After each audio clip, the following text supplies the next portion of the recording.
Mummy आप कम से कम एक बार उससे मिल तो लो। मैं गारंटी दे रहा हूँ, अगर आप एक बार उससे मिल लिए ना तो आप शादी के लिए मना नहीं कर पाओगे। आंचल सच में बहुत अच्छी लड़की है। देख बेटा, दुनिया में और भी बहुत सारी अच्छी लड़कियां हैं, लेकिन हमें अच्छी लड़की के साथ साथ एक अमीर लड़की भी चाहिए जिसका स्टैंडर्ड हमारे खानदान से मैच करता हो। और तू इन लड़कियों को जानता नहीं है, ये पैसों के चक्कर में ही अमीर लड़कों को फंसाती है ताकि पूरी जिंदगी ऐश से रहे। लेकिन आंचल ऐसे नहीं है मम्मी, आप कम से कम एक बार उसकी फोटो तो देख लीजिए। देख, एक बार हमने मना कर दिया ना कि हम तेरी शादी उस लड़की से नहीं करवाएंगे, हमें उसकी कोई फोटो वोटो नहीं देखनी, और आज के बाद हमारे घर में उस लड़की का जिक्र भी नहीं होना चाहिए। बेचारे नीतीश की प्रॉब्लम भी आजकल के यंगस्टर्स की जैसी थी। लव मैरिज के लिए हम लोगों को कितनी स्ट्रगल करनी पड़ती है ये तो हम ही जानते हैं। अब नीतीश को तो अपने घर वालों की तरफ से पूरी तरह से अपनी गर्लफ्रेंड के लिए ना ना ना रिजेक्शन मिल गया, जिससे वो चला गया टेंशन में। मुझे तो समझ में ही नहीं आता मम्मी पापा को कैसे मनाऊं, वो तो मेरी बात सुनने को भी रेडी नहीं है। तुम्हारी फोटो तक नहीं देखी उन लोगों ने। देखो, मैं बस इतना जानती हूँ कि मुझे शादी करनी है तो सिर्फ तुमसे करनी है। अब कुछ भी करके हमें तुम्हारे मम्मी पापा को तो मनाना ही पड़ेगा, लेकिन यही समझ में नहीं आ रहा कि उनको मनाए तो कैसे मनाए। अरे हाँ, एक आइडिया है। क्या? देखो, अभी तक उन्होंने तुम्हारी फोटो नहीं देखी है, मतलब वो तुम्हें नहीं जानते, और मेरे घर में बहुत दिनों से कुक की ज़रूरत है क्योंकि मेरी भाभी जॉब करती है और उनके पास खाना बनाने का टाइम नहीं होता। तो क्यों ना तुम मेरे घर पर एक कुक बनकर आ जाओ और मेरे घर वालों का दिल जीत लो।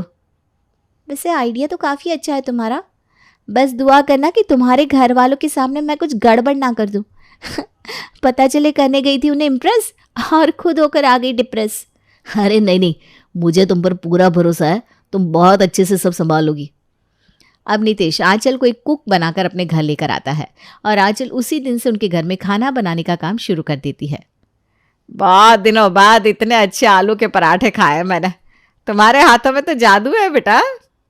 सच में, कहाँ आजकल की लड़कियों को इतना अच्छा खाना बनाना होता है। वो ना, मुझे बचपन से ही कुकिंग का बहुत शौक था, तो मम्मी जब भी खाना बनाती थी मैं उनके पास जाकर बैठ जाती थी। उन्हें देख देख कर ही मैंने उनसे खाना बनाना सीख लिया। बहुत बढ़िया बेटा, काश आजकल के ज़माने की सारी लड़कियां तुम जैसी हो तो कितना अच्छा हो जाए। दादी माँ मैं स्कूल से आ गया। अरे वाह, लेकिन ये तेरे कपड़ों पर क्या लग गया? कुछ नहीं दादी माँ, वो स्कूल से आ रहा था तो रास्ते में मिट्टी का ढेर था, तो मेरे दोस्त ने मुझे मजाक मजाक में धक्का दे दिया, पूरे कपड़ों पर मिट्टी मिट्टी लग गई। अच्छा चल, मैं तेरे कपड़े बदल देती हूँ और साथ में ये कपड़े धोने के लिए भी डाल दूंगी। अरे नहीं नहीं माँ जी, आप खाना खाइए, मैं आर्यन के कपड़े चेंज करा देती हूँ। वैसे भी मेरा किचन का काम पूरा हो गया है। अच्छा ठीक है बेटा। आंचल आर्यन को नहला धुलाकर उसके कपड़े चेंज करा देती है और उसके स्कूल के कपड़ों को भी धोकर सुखा देती है। अरे वाह, आंचल ने तो तुझे नहला धुलाकर बहुत ही सुंदर सा बना दिया। चल मैं तेरे कपड़े जाकर मशीन में डाल दूं, वरना सुबह तक सूखेंगे नहीं। नहीं माँ जी, उसकी ज़रूरत नहीं है, मैंने साथ साथ आर्यन की यूनिफॉर्म भी धोकर सुखा दी है। आर्यन, तुमने मुझसे बोला था ना कि तुम्हें आज लंच में सैंडविच खाना है, तो मैंने तुम्हारे लिए सैंडविच बनाया है। सच्ची? आपको पता है, मम्मी को जब भी सैंडविच बनाने के लिए बोलता था तो मम्मी नहीं बनाती थी, बोलती थी ब्रेड अच्छी नहीं होती, लेकिन अब तो मैं रोज सैंडविच खाऊंगा। ये लो, आराम से खा लो। अरे बेटा ज़रा यहाँ आना तो। जी माँ जी, कहिए। बेटा बाकी सब तो ठीक है, लेकिन आर्यन को ना मैदा हजम नहीं होता, ब्रेड नुकसान करती है उसे, तो उसके लिए सैंडविच मत बनाया करो। अब चिंता मत कीजिए माँ जी, आशा भाभी ने मुझे पहले ही बता दिया था कि आर्यन को ब्रेड डाइजेस्ट नहीं होती। आर्यन को सैंडविच बहुत पसंद है, इसलिए मैंने उसके लिए ब्रेड का नहीं बल्कि मूंग दाल का सैंडविच बनाया है। आर्यन को पता भी नहीं चलेगा कि ये ब्रेड नहीं है, और सैंडविच खाकर उसका मन भी खुश हो जाएगा। अरे वाह बेटा, ये तो तूने बहुत अच्छा किया, तू तो बहुत समझदार है। थैंक यू माँ जी। यम्मी, बहुत अच्छा सैंडविच बनाया आपने, मेरे लिए कल फिर से बनाना। हाँ बिल्कुल, अगले दिन। हे भगवान, इस सर के दर्द ने तो मेरा दिमाग खराब कर दिया। दवाई भी ले ली, चाय भी पी ली, लेकिन यह है कि ठीक होने का नाम नहीं ले रहा। तभी आंचल वहाँ पर आती है। अरे आंचल बेटा, आ गई तुम, ज़रा अपने हाथ की एक कड़क चाय बनाकर पिला दो। कल रात से सर में इतना दर्द हो रहा है, अपने हाथ की चाय पीकर कुछ भी आराम नहीं हुआ। क्या पता तुम्हारे हाथ की चाय कुछ जादू कर दे। ठीक है माँ जी, आप बस थोड़ी देर रुकिए, मैं अभी आपके लिए गर्मा गर्म कड़क चाय बना कर लेकर आती हूँ। उसके बाद मैं आपकी मालिश भी कर दूंगी तो सर दर्द में आराम हो जाएगा। आंचल जल्दी से मधु के लिए गर्मा गर्म कड़क चाय बनाकर लाती है और मधु के सर में तेल से अच्छी तरह मालिश भी करती है। आहा बेटा, तेरे हाथ में तो सचमुच जादू है। मालिश करते ही सर का दर्द जैसे कहीं गायब हो गया। बहुत अच्छा लग रहा है, सर ना एकदम हल्का हल्का हो गया। मुझे लगता है आप हर बात की कुछ ज़्यादा ही टेंशन लेती हो माँ जी, इसीलिए आपके सर में इतना दर्द हो गया। आप थोड़ी देर जाकर आराम कर लो तो आपको और अच्छा लगेगा। काश भगवान मुझे आंचल जैसी छोटी बहू मिल जाए तो मेरी तो जिंदगी सफल हो जाएगी। देखिए, अभी भी आप मन में कुछ सोच रही हैं ना। मैंने बोला ना, आप जाकर आराम करिए। अरे हाँ बेटा, बस जा ही रही हूँ। अब जैसे जैसे आंचल घर में आती जाती है वैसे वैसे सब घर वालों को बहुत अच्छी लगने लगती है। तभी कुछ दिन बाद बाथरूम में मधु का पैर फिसल जाता है और उसे काफ़ी चोट लग जाती है। देखिए, कम से कम 1 महीने तक इन्हें प्रॉपर बेड रेस्ट चाहिए। ये मैंने कुछ मेडिसिन लिख दिए, इन्हें टाइम टाइम पर देते रहना। जी डॉक्टर साहब। चलता हूँ। पता नहीं ये चोट भी मुझे अभी ही लगनी थी क्या? ऊपर से प्रिया की शादी है, अब मैं कैसे वहाँ पर जाऊँगी? अरे मम्मी, इतनी टेंशन क्यों लेती हो? और वैसे भी मेरी शादी में कौन सा वो सब लोग आए थे? मैं चला जाऊंगा शादी में। सिर्फ तेरे जाने से बात थोड़ी ना बनेगी बेटा, शादी में तो सबको ही जाना पड़ेगा। नहीं नहीं, बच्चे शादी में चले जाएंगे लेकिन मैं यहीं पर रहूँगा। अभी डॉक्टर ने बोला ना कि 1 महीने तक तुम्हें बेड रेस्ट करना है, तो तुम्हारे साथ कोई तो होना चाहिए। अगर आप भी नहीं जाओगे तो जेठानी पूरी जिंदगी ताने मारेगी। लेकिन इस हालत में मैं तुम्हें छोड़कर नहीं जा सकता। ये लीजिए माँ जी आपकी दवाई। लाओ बेटा। वैसे आप सब बुरा ना मानो तो एक बात कहूँ? हाँ हाँ बोलो बेटा। अभी मैं दवाई लेकर आ रही थी तो मैंने आपकी बातें सुनी। मैं जानती हूँ ऐसी हालत में आपका माँ जी को छोड़कर जाने का मन नहीं है, लेकिन आप चिंता मत कीजिए, आपके पीछे मैं माँ जी का अच्छी तरह ध्यान रखूँगी। आप निश्चिंत होकर शादी में होकर आइए। बेटा, भले ही तुम हमारे घर में कुक हो, लेकिन तुम हमारा ध्यान बिल्कुल ऐसे रखती हो जैसे हम तुम्हारे परिवार के ही सदस्य हो। वरना आज के समय में तो लोग अपनों के लिए इतना नहीं करते जितना तुम हमारे लिए करती हो। जब से तुम घर में आई हो तब से हमें किसी बात की चिंता करने की ज़रूरत ही नहीं पड़ती। किशोर की बात सुनकर आंचल के चेहरे पर मुस्कान आ जाती है। सब लोग निश्चिंत होकर शादी में जाते हैं और पीछे से आंचल मधु का अच्छी तरह ध्यान रखती है। कुछ दिन बाद, कितनी बार बोला है कि पढ़ाई पर थोड़ा ध्यान दिया कर, लेकिन जब देखो तब सारा ध्यान खेलकूद पर रहता है। अरे क्या हो गया बहू, क्यों बेचारे को डांट रही है? अरे डांटू नहीं तो क्या करूं, दिन पर दिन इसके ग्रेड्स बस डाउन ही होते जा रहे। पूरा टाइम या तो बस अपने दोस्तों के साथ खेलता रहता है या टीवी देखता रहता है, पढ़ाई पर तो बिल्कुल ध्यान नहीं है इसका। मम्मा, मैं पढ़ने की कोशिश करता हूँ लेकिन मुझे कुछ समझ में ही नहीं आता। स्कूल में टीचर से पूछता हूँ तो वो ठीक से नहीं बताती। ट्यूशन टीचर का मुझे पढ़ाया हुआ कुछ भी समझ में नहीं आता। वो सब क्लासेस के बच्चों को एक साथ बिठा लेती है और ठीक से पढ़ाती भी नहीं है। मेरे सामने ना ज्यादा होशियार मत बन। एक तो इतनी मुश्किल से मैंने तेरे लिए वो ट्यूशन ढूंढा और अब वहां तुझसे पढ़ाई नहीं हो रही। इस बार मैं तुझे लास्ट वार्निंग दे रही हूं, अगर अगली बार तेरे मार्क्स कम आए ना तो ये तेरा टीवी देखना, बाहर खेलना कूदना बिल्कुल बंद हो जाएगा और इस बार सीधा तुम्हें हॉस्टल भेज दूंगी। लेकिन मम्मा। चुप, बिल्कुल चुप, जा जाकर पढ़ाई कर। आशा आर्यन को डांटकर उसे कमरे में भगा देती है, जिससे आर्यन बहुत परेशान हो जाता है। अगले दिन वो ट्यूशन से आकर हॉल में परेशान बैठा था, तभी आंचल उसके लिए मैंगो शेक बनाकर लाती है। क्या बात है, आज तो तुम बहुत परेशान लग रहे हो। अपनी परेशानी छोड़ो और ये मैंगो शेक पी लो। आप मेरी परेशानी नहीं समझोगी। एक तो टीचर ठीक से पढ़ाती नहीं, ऊपर से जब मार्क्स नहीं आते तो मम्मी डांटती है। इस बार तो मम्मी ने बोला है कि अगली बार मार्क्स अच्छे नहीं आए तो मुझे हॉस्टल भेज देंगी। अब आप ही बताओ मैं क्या करूं? सबसे पहले तो तुम टेंशन लेना बंद कर दो। आज से मैं तुम्हें पढ़ाऊंगी, बस तुम ध्यान से मेरी बातें सुनना और जो भी समझ में ना आए मुझसे बेझिझक पूछ लेना। क्या सच में आप मुझे पढ़ा दोगी? हाँ, क्यों नहीं, चलो मुझे अपनी बुक्स दिखाओ। आंचल आर्यन को पढ़ाना शुरू करती है और आर्यन को बहुत अच्छी तरह उसकी पढ़ाई हुई सारी बातें समझ में आ जाती है। आपने कितने इजी तरीके से सब कुछ समझा दिया, मुझे तो एक बार में ही सब समझ में आ गया। अब से मैं आपके पास ही पढ़ूंगा। अभी तक तो मैं सोचती थी कि तू सिर्फ खाना अच्छा बनाती है, लेकिन तूने तो आर्यन को पढ़ाकर कमाल कर दिया। हाँ, आप तो ऑलराउंडर हो। आंचल अब हर रोज कुकिंग के साथ साथ आर्यन को भी पढ़ाने लगती है और नेक्स्ट एग्जाम में आर्यन बहुत अच्छे मार्क्स स्कोर करता है। अरे वाह, इस बार तो तूने कमाल ही कर दिया, इतने अच्छे मार्क्स। पहले तो बोल रहा था ट्यूशन टीचर अच्छी सी पढ़ाती नहीं, तो फिर अब तेरे मार्क्स इतने अच्छे कैसे आ गए बच्चों? क्योंकि इस बार मैं ट्यूशन टीचर के पास पढ़ने नहीं गया, मुझे आंचल दीदी ने पढ़ाया। क्या आंचल, तुम इतनी पढ़ी लिखी हो? जी। अरे हमारी आंचल तो ऑलराउंडर है, ऐसी कोई चीज़ नहीं जो आंचल को करनी ना आती हो। खाना इतना टेस्टी बनाती है और तो और पढ़ाई में भी नंबर 1। हमारे पीछे से मधु का इतनी अच्छी तरह ध्यान रखा। आज के ज़माने में आंचल जैसी लड़की मिलना तो कोयले की खान में हीरा मिलने के बराबर है। अब घर की बहू के सामने किसी और की तारीफ हो जाए तो ये उससे कहाँ से बर्दाश्त हो पाएगा। रोज रोज अब आंचल की तारीफ सुन के आशा मन ही मन उससे जलने लगती है। कुछ दिन बाद आज मेरी छुट्टी थी तो मैंने सोचा सबके लिए पाव भाजी बना लेती हूँ। बहुत दिनों से आप लोगों ने भी मेरे हाथ का खाना नहीं खाया ना। बुरा मत मानना आशा, लेकिन जैसे पाव भाजी आंचल बनाती है उसका कोई मुकाबला नहीं है। नो डाउट तुमने भी अच्छी पाव भाजी बनाई है, लेकिन आंचल के हाथ में जो टेस्ट है वो अलग ही है। हाँ मम्मा, आंचल दीदी सबसे बेस्ट खाना बनाती है। कुछ ज़्यादा ही तारीफ हो रही है घर में इस आंचल की। पहले मैं जब घर में खाना बनाती थी तो सब लोग कितनी तारीफ करते थे, लेकिन अब तो बस सब लोग इस आंचल की तारीफों के पुल बांधने में लगे हैं। पाव खत्म हो गए। कोई बात नहीं, मैं और पाँव गरम करके ले आती हूँ। कोई ज़रूरत नहीं है, जब पाव भाजी मैंने बनाई है तो पाव भी मैं खुद ही गर्म करके ले आऊँगी। आशा के मन में अब आंचल के लिए जलन बढ़ती जा रही थी, क्योंकि आए दिन आंचल की कोई ना कोई तारीफ सुनने को मिल ही जाती थी। कुछ भी करके सबसे पहले इसे ही घर से बाहर निकलवाना पड़ेगा।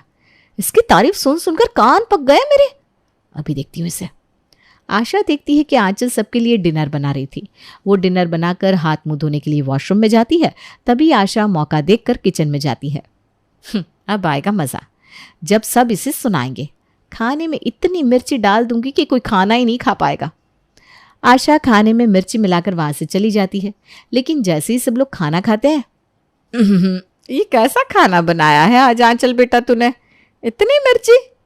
क्या? लेकिन मैंने तो खाने में मिर्ची बहुत कम डाली थी, ज़्यादा कैसे हो गई? किचन में खाना बनाते हुए तुम्हारा सारा ध्यान तो तुम्हारे फ़ोन में रहता है। तो खाने में कौन सा मसाला कितना डाल रही हो, क्या ये पता लगता होगा? नहीं भाभी, मैं बहुत ध्यान से खाना बनाती हूँ। खाना बनाते टाइम कभी भी फ़ोन नहीं यूज़ करती। अरे कोई बात नहीं, कभी कभी हो जाता है। अब आशा ने सबसे आंचल के लिए जैसा रिएक्शन एक्सपेक्ट किया था वैसा रिएक्शन उसे मिलता नहीं, तो वो उसे घर से निकलवाने के लिए कुछ और प्लान बनाने में लग जाती है। कुछ दिन बाद, अच्छा तो ये आर्यन के लिए पोहा बना रही है। अब देखो मैं क्या करती हूँ। आंचल आर्यन के लिए पोहा बनाकर डाइनिंग टेबल पर रखकर हाथ धोने के लिए जाती है। तभी आशा उस पोहे को पिछले दिन के बने हुए बासी पोहे के साथ बदल देती है, जो हल्का हल्का खराब हो चुका था। थोड़ी देर बाद आंचल वहां पर आती है और आर्यन को आवाज़ लगाती है, आर्यन पोहा बन गया है, जल्दी से आ जाओ। आर्यन आकर पोहा खाने के लिए बैठ जाता है।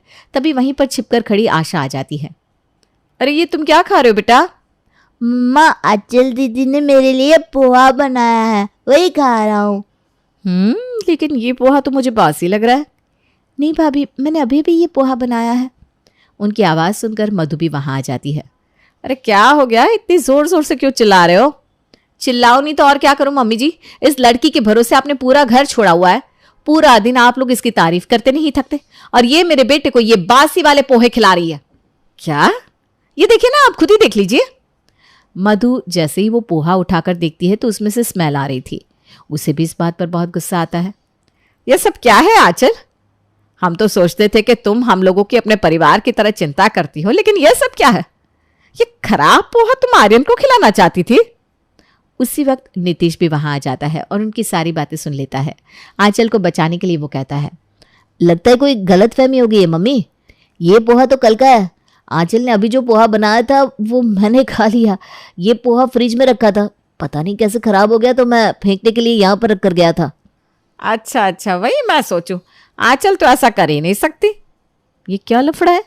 इसने आंचल को क्यों बचाया? मुझे तो दाल में कुछ काला लग रहा है।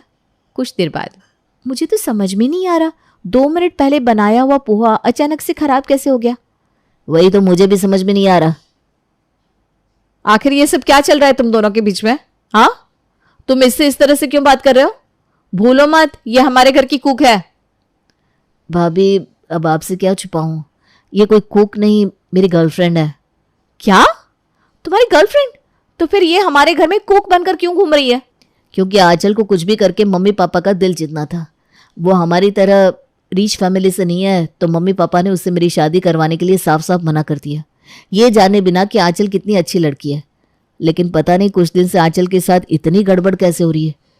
वो तो सब कुछ इतना अच्छा अच्छा करी है, लेकिन फिर भी कुछ ना कुछ गड़बड़ हो ही जा रही है। अच्छा, तो ये बात थी।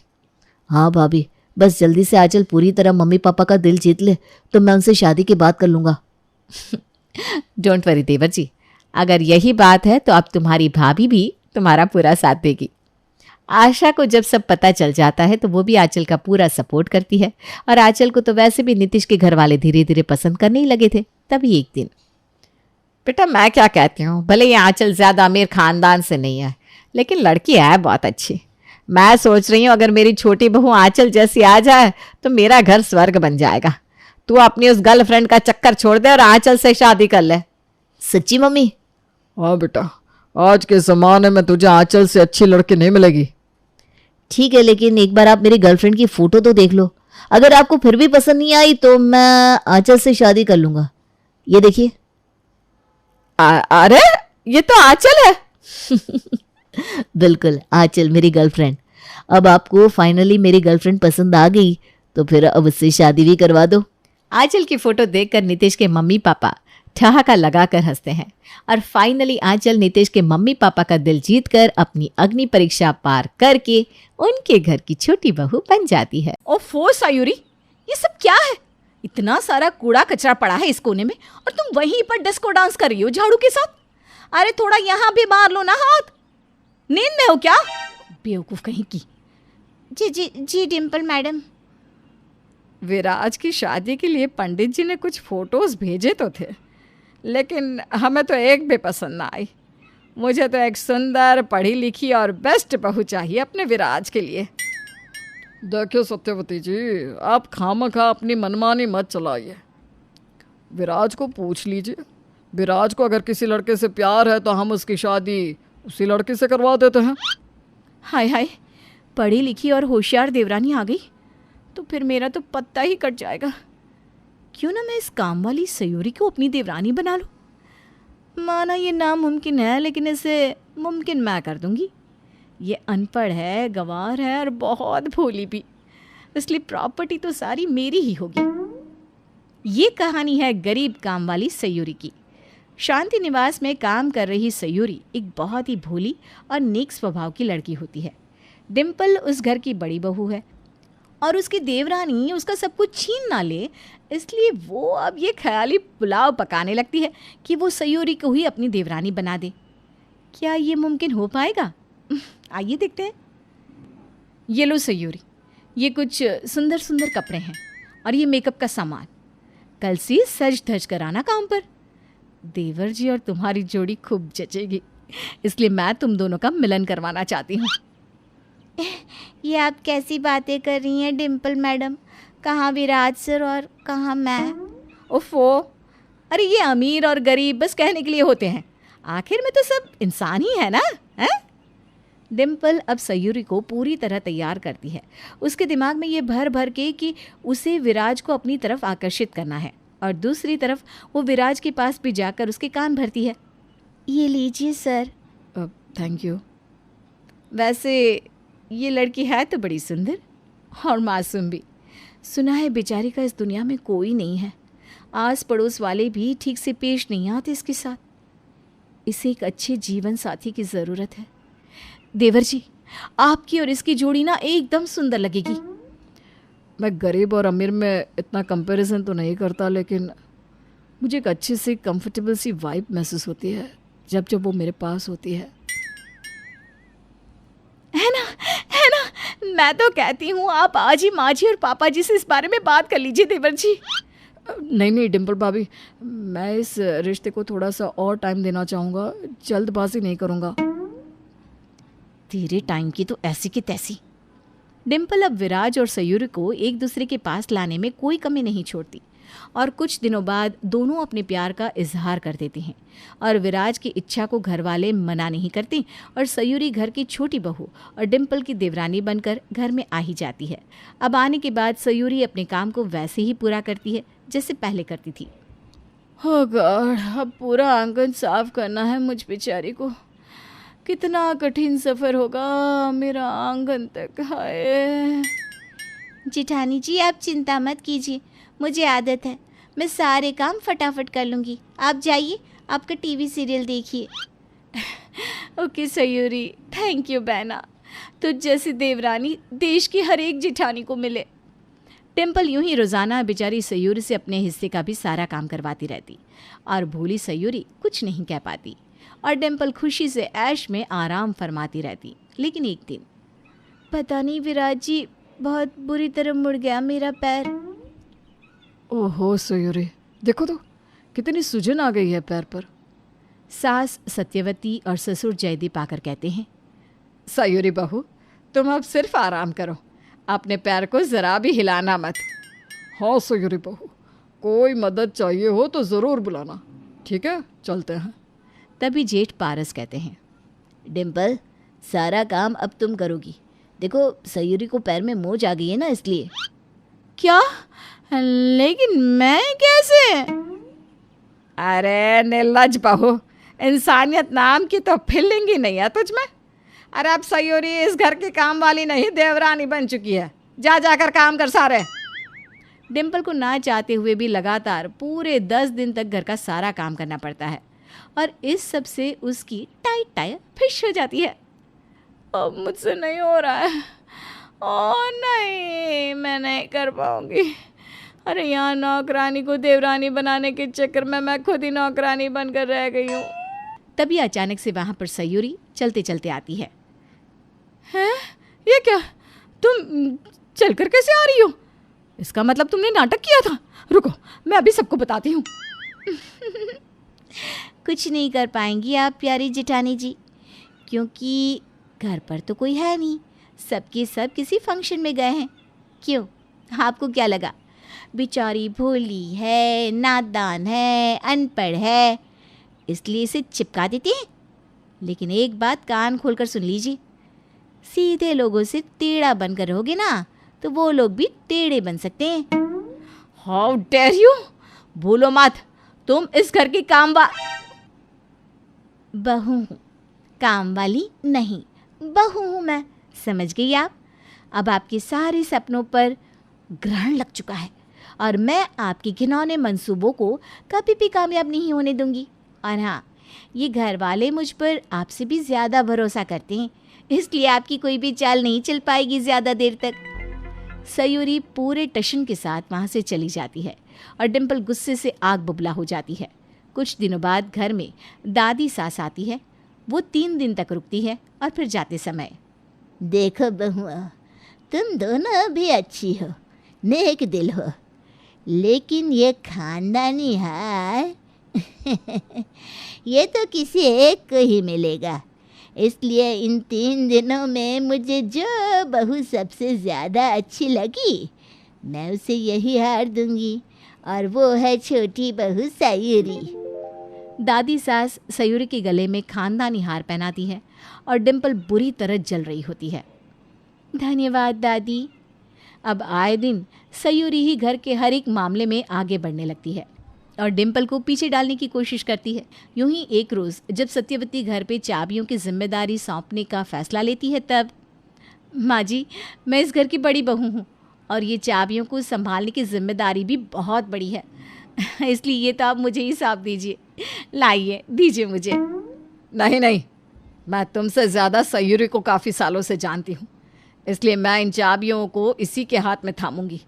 ये ले सयूरी बहू, इन चाबियों को रख। मुझे पूरा भरोसा है कि तुम अपनी जिम्मेदारी बखूबी निभाओगी। जी माँ जी, धन्यवाद। डिम्पल फिर से बहुत गुस्सा हो जाती है और अब वो ठान लेती है कि चाहे कुछ भी हो जाए वो सयूरी को घर से बाहर निकाल कर रहेगी। ये माँ जी की कीमती जेवर है, इन्हें मैं सयूरी के अलमारी में कहीं छुपा देती हूँ ताकि वो बेवकूफ़ चोरी के इल्ज़ाम में पकड़ी जाए और सबकी नज़रों में गिर जाए और फिर इस घर से हमेशा हमेशा के लिए चली जाए। लेकिन जैसे ही डिम्पल उन जेवरात को सयूरी के अलमारी में छुपाने जाती है, सारी लाइट्स अचानक से ऑन हो जाती है और वहाँ पर सभी घर वाले आ जाते हैं और डिम्पल का पर्दाफाश हो जाता है। जिस काम वाले को तू देवरानी बनाना चाहती थी, आज उसी को घर से बाहर निकालना चाहती है। वाह, अरे 7 जन्म लेगी ना तो भी तू सयूरी की तरह नहीं बन पाएगी, बेशर्म कहीं की। डिम्पल, तुमसे ये उम्मीद नहीं थी। लानत है तुम पर डिम्पल बहू। जाने अनजाने में ही सही, लेकिन आपने मुझे और इस परिवार को एक हीरा दे दिया। मैं बहुत लकी हूँ कि सयूरी मेरी बीवी है और इस घर की बहू भी। डिम्पल को अपनी गलतियों का एहसास हो जाता है और वो हाथ जोड़कर सबसे माफ़ी मांगने लगती है। मुझे माफ़ कर दीजिए, मैंने बहुत बड़ी गलती कर दी। सयूरी, मुझे अपनी बड़ी बहन समझकर माफ़ कर दो। अनपढ़ है, गंवार है, भोली है, मासूम है, इसलिए काम निकल जाएगा, प्रॉपर्टी भी आराम से आ जाएगी हाथ में। यही सब थे ना आपके इरादे। जेठानी जी, मैं आपको कभी माफ़ नहीं करूँगी और ना ही ये घर वाले। डिम्पल को कोई भी माफ़ नहीं करता और वो शर्मिंदा होकर वहाँ से चली जाती है और सयूरी एक आदर्श बहू बनकर अपने ससुराल वालों का ख्याल रखती है।